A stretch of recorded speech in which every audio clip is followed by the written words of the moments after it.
Samajwadi party వికృతమైనటువంటి చేష్టలకి పాల్పడుతుంది అనడానికి సజీవమైనటువంటి సాక్షి ఇది.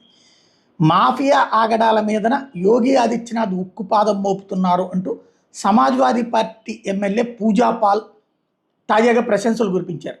వ్యవహారం స్థానిక రాజకీయాల్లో చర్చనీయాంశం అవడంతో అఖిలేష్ యాదవ్ ఆమెని సస్పెండ్ చేశాడు పార్టీ నుంచి. విశేషం ఏంటంటే తన భర్త బీఎస్పీ మాజీ ఎమ్మెల్యే రాజు పాల్ హత్య కేసు ఈవిడ ఎమ్మెల్యే భర్తనే హత్య చేశారు. సమాజ్వాదీ పార్టీ ఎమ్మెల్యే భర్తనే, ఆయన బీఎస్పీ మాజీ ఎమ్మెల్యే అనమాట. పట్టించుకోలేదు అంతకుముందు వీళ్ళెవరూ కూడా. యోగి ఆదిత్యనాథ్ ఆ విషయంలో కీలకమైనటువంటి నిందితుడిగా ఉన్నటువంటి అతీక్ అహ్మద్ని పట్టుకోవడం, ఆ పైన లేపేయడం కూడా జరిగిపోయింది ఎన్కౌంటర్లో. అందుకని శాంతి భద్రతలు సరిగ్గా కాపాడుతున్నాడు అన్నందుకు గాను చివరికి నిజాయితీగా మాట్లాడినందుకు ప్లస్